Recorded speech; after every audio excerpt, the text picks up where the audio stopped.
Good morning from Takamatsu City, Kagawa Prefecture, more specifically from the Kenchodori Chuoko and Mae bus stop, where I am planning to take the Kotoden Airport limousine bus to Takamatsu Airport. As you can see, these passengers also had the same idea, so it's time for plan B and I need to find another bus stop. Good thing there was one 7 minutes away from me, so let's go there. By the way, I started my day early today by having breakfast at a 70-year-old cafe called Mitsuya. It's run by a lovely older lady. So if you find yourself in Takamatsu, do visit here for an authentic Japanese cafe experience. After asking for directions from a local in my broken Japanese, I found myself in Kawaramachi Station. I arrived just as the Kotoden Airport limousine bus came into view, and as you guys can see here, I was the only passenger who boarded from this station. The buses run according to the time schedules of arriving and departing flights. I'm going to post a link on the description box to the Kotoden Airport limousine bus schedule so that you can check it out. And by the way, they have Wi-Fi on board, which is amazing because this will help me from running out of data. Bus schedules changes according to the season, so it's best to plan in advance. How did I end up in Takamatsu, you ask? Well, basically, the reason why I'm here is because the flight I am on today is a reward ticket. I initially wanted to fly out of Hiroshima City Airport because I was in Hiroshima for the Brush Festival. But when I was looking for flights, I could only find a reward ticket that would fly me out of Takamatsu Airport to Haneda in Tokyo, where I am to connect to my flight back home. So after exploring Osaka, Kyoto, Hiroshima, and Himeji, I made my way to Takamatsu for an evening just to catch my flight today. If you're interested to see my adventures like my hike in Amanohashidate and Fushimi Inari Taisha in Kyoto, or my short hops in Miyajima Island or Himeji Castle, or if you're a makeup artist like me with a fondness for makeup brushes, you better check out my vlog to this year's Brush Festival so that you can see what I am talking about. Links to my vlog and shorts are going to be on the description box so that you guys can see what I have been up to for the past 7 days that I was here. The bus ride from Kawaramachi Station to Takamatsu Airport takes around 36 minutes and costs 900 yen one way.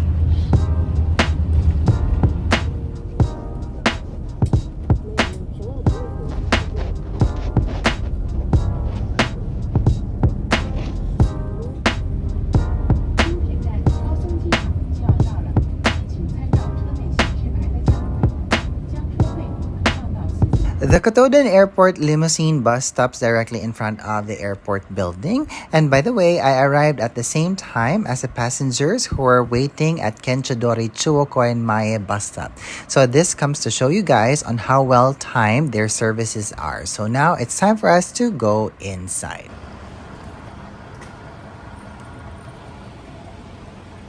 I am very excited for my flight today because I am flying on Japan Airlines to Haneda Airport, and this is actually my first flight on Japan Airlines ever. And I was very surprised to see that their check-in counters were directly in front of the main entrance. And if you're flying out of All Nippon Airways from here, the check-in counters are located on the left-hand side. The first floor of the domestic side of the airport has gift shops and a vending machine, so you don't have to worry about buying last-minute gifts or drinks here. The international side is a few meters away, wherein there are counters from China Airlines for flights to Taipei, Air Seoul and Jin Air to Seoul, Spring Airlines to Shanghai, and Starlux is actually slated to operate flights to and from Taichung by December 2024. Jetstar Japan is located between the two sides and only flies to Narita. I actually arrived at the airport at around 10:40 in the morning, which was a bit too early for my 1 p.m. flight, but I didn't mind this because I actually wanted to check out the viewing deck, which was located on the 3rd floor of the building. I actually love the fact that we get to go through a bridge to get to the viewing deck, and I love how festive the decorations are. If you're wondering why I have a fascination for airplanes, it's because as a child, I've wanted to be a pilot. And although that didn't happen, every time I come to Japan, I always take the opportunity to check out their viewing decks because it just gives me the opportunity to see all the airplanes up close and personal. Well, not that close, but I think you know what I mean. Takamatsu Airport has only one runway and it has the length of 2,500 meters or 8,202 feet, and the surface here is made of asphalt and concrete. Again, this airport serves domestic routes and a handful of international flights. This is an Airbus A321 from Air Seoul, and it's actually bound for Seoul.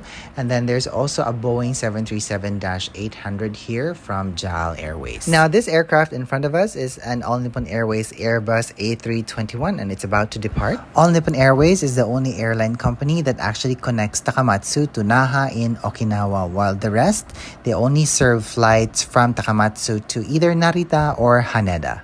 Now, I was actually quite surprised to see that this aircraft was parked in this position for quite a long time, and even if it has been pushed back already, and I was wondering why, but it was only up until I rode my flight to Tokyo that I realized that the aircraft is placed in this position while they actually play the safety video, and once that's through, that's when the aircraft would start taxiing to the top of the runway so that it can depart. And as a Japanese tradition, you can actually see the ground crew bow down and wave bye-bye to a departing aircraft, and I love seeing this because it just adds a much more authentic experience when you're flying in Japan. Okay, so at this point I'm gonna keep quiet because I want to see this Airbus A321 depart from the runway.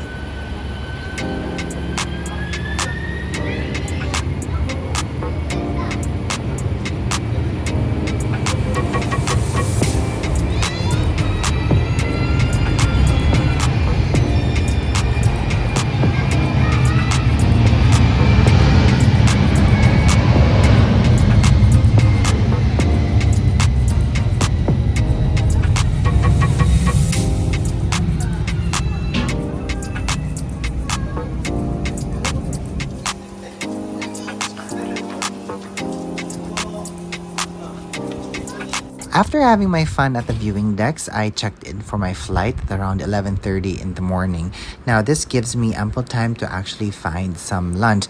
Now, by the way, you have to remember that some domestic flights in Japan requires you to go through security 20 minutes before departure, and you have to be at the gates 10 minutes before boarding. With my boarding pass in tow, I arrived at the second floor, and this is where you'll need to pass security to get to the boarding gates. There are futuristic seats around here where you can relax before heading in.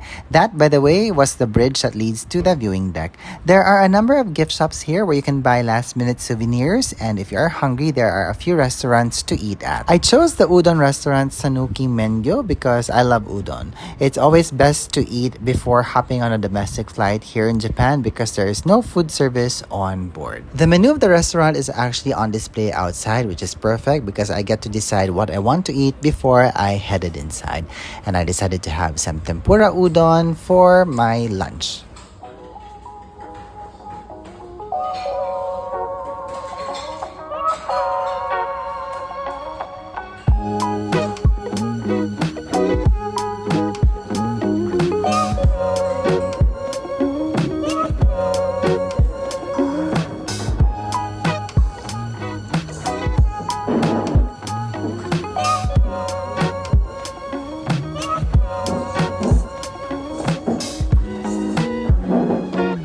By 12:10 p.m., I made it past security and arrived at the boarding gates.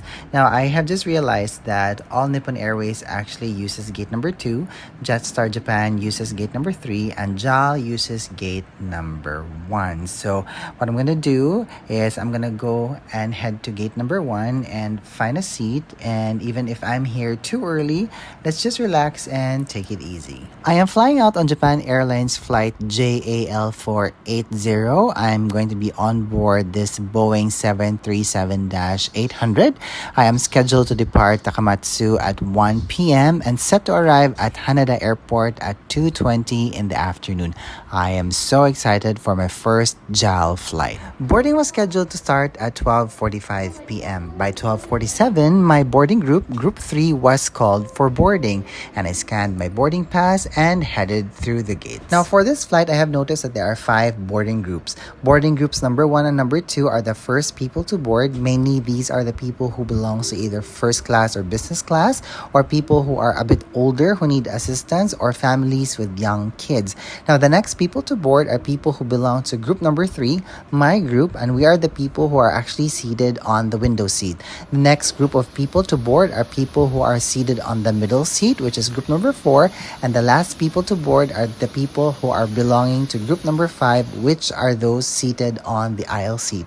Now, this is the most efficient and effective form of boarding that I have ever experienced. I love this. And they also offer some candy to help equalize air pressure when the aircraft is about to take off. At this point, I'm making my way to my seat at economy class. Now, this aircraft actually has 20 seats on business with a seating of 5 abreast, while there are 145 seats on economy. As per seatguru.com, the main economy seating is at 3 abreast, but there is an exception wherein row 15 has 5 seats, 2 on one side, 3 on the other, while row 39 only has 2 seats. So if you're traveling with your partner or a friend and you want to be seated together, check out these rows. Just be wary of row 39 because it's right beside the lavatories. Okay, now that I'm seated, let's try to open up this very difficult window cover so that we can see the Takamatsu Airport building here in front of us. Look at that.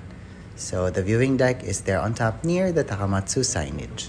As I stated earlier, I am seated at the window seat today, 38 to be exact. The black seats look very sleek. Unfortunately, it doesn't come with a headrest. Now, I had so much legroom on my seat, which I love. Then again, I am only 5 foot 8.5 inches tall. So if you're taller than me, that might be a problem. Now, the charging ports for mobile phones are located under the seat in front of me, and it has ports for USB-A and USB-C, which is fantastic. I love that the ports were actually very easy to spot, and it's not located under the armrest. Earphones were not handed out for this flight. There are individual air vents on top of the seat, which I was happy about because it was warm inside the plane. There are no individual entertainment systems on this flight, and I think that is the case with most domestic flights in Japan. But let's check out the table. As you guys can see here, it's very sleek looking. It's quite spacious, and I'm glad to see that it's actually in good condition and it stayed secure the entire time. And as always, never forget to check out the safety card in front of you. It's always best to know where the emergency exits are located. Now, this Boeing 737-800 is 13 years old, and despite its age, it was in good condition. It was clean and sleek. This flight was not a full flight, but it was substantially loaded. Pushback started at around 12:56 p.m., which was a surprise for me because it has been barely 10 minutes after I have started boarding. So as we were positioned here on the tarmac to watch the safety video, I have come to realize that the boarding process of Japanese Airlines is one of the best and most effective boarding processes I have ever experienced in my life. And this also goes for all Nippon Airways. Now, the only thing that was showing its age on the aircraft was actually the monitor where we were watching the safety video, because it felt like I was watching a video in an aircraft from the 90s. But anyway, after 5 minutes, we headed to the top of the runway, and by 1:05 p.m., we started to blast into the sky.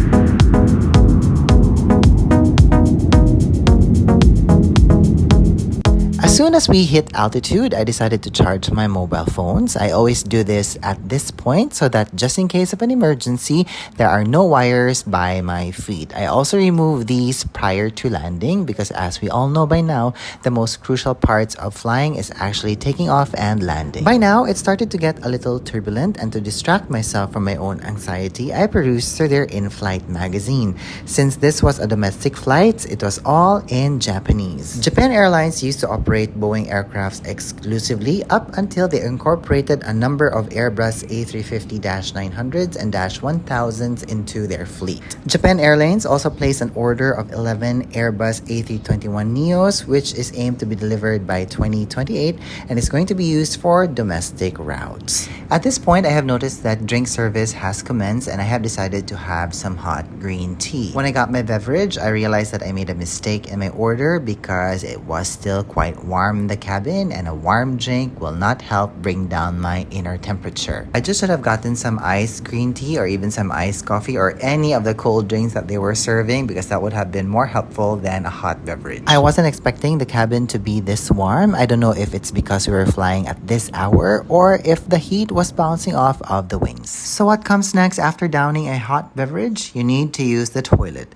This aircraft is equipped with 3 lavatories. There is one in front of the aircraft for business class passengers and 2 at the back of the plane for economy class passengers. And here I am at the lavatory located at the very rear of the aircraft, and as you guys can see, it's a very tight squeeze in here. You don't even get a changing table for babies. But the most important thing is it was very clean here, but what do you expect when you're flying on a Japanese airline? Now I have to say that the lavatory was well stocked for a short haul domestic flight. There were paper towels, antibacterial spray, paper cups, hand soap, and even some facial tissue. If this is how it is for economy class, I wonder how it is stocked for the business class passengers. Now I have to admit that the Boeing 737-800 aircraft is not a favorite of mine to ride. I find it tight and claustrophobic, and I'm basing this off of my flight with Oman Air, which I took back in 2018 with the same aircraft type. Now this JAL Boeing 737-800 was the total opposite. It is bright, airy, and comfortable. The seats were not packedly tied together, which led to an amazing in-flight experience. Now this aircraft was equipped with Wi-Fi, and in order to connect to it, you have to go through the JAL app. Now it was very easy to connect to the Wi-Fi. It was a no-brainer. It was very intuitive doing it through the app, and the best thing about this is that I did not have to pay extra to use this service. The connection was actually quite stable throughout the flight. How good was the connection, you ask? Well, I was actually able to upload an Insta story on my Instagram mid-flight, so it's actually that good. The only thing that wasn't good with this flight is the fact that it was very warm, and even if we were well into the flight, the temperature never really cooled down. So the aircraft safety card became my fan. Soon enough, we were nearing Tokyo, and by the way, if you are flying to Tokyo from the west of Japan, always make sure to take the A seat, because you might be able to see Mount Fuji when you pass by if he decides to show up. Check out the Japan Airlines website to see which flights pass through Mount Fuji. We are now about to start our initial descent to Haneda. As I said earlier, this was a rewards ticket. I actually used my miles on my Emirates Skywards to get this partner ticket. I used 8,000 miles from my Emirates Skywards and paid 2,790 yen in taxes, which comes out to around plus or minus 1,000 pesos or $18. And I had to say, claiming rewards on the Emirates website was actually very easy to do, which is a complete opposite of my experience at Qatar Airways. But that's like comparing apples and oranges, if you know what I mean. The only downside though is that I have realized that Emirates only has a very limited number of rewards ticket available to choose from, and that's why I actually ended up flying out of Takamatsu instead of flying out of Hiroshima Airport, because there was none available at the time that I was booking. Okay, so at this point, I'm gonna keep quiet now because we're about to land into Haneda.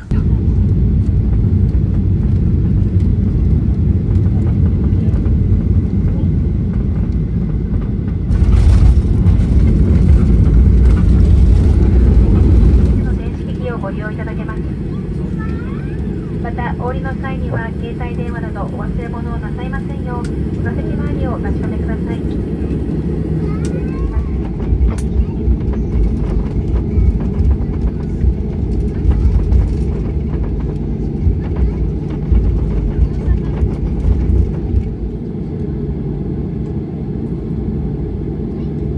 And just like that, I am now at Haneda International Airport Terminal 1, and I have to say that was one of the best flights I have ever taken in my life. The staff at the check-in counters and the crew in-flight were absolutely amazing. They were very bubbly and they were very attentive. I will never forget this experience. And by the way, the aircraft actually docked on the gate at around 2:05 in the afternoon, which was actually an hour after we flew out of Takamatsu, which was actually perfect. Alright, so that's it for me today. I hope that you guys enjoyed flying with me. If you guys have any more questions about my experience flying domestically in Japan with Japan Airlines, please let me know down in the comments box and let's have a conversation about it, okay? Alright, so I'm gonna let you guys go now. Thank you so much for watching, and I hope that you're having a good day wherever you are. Bye!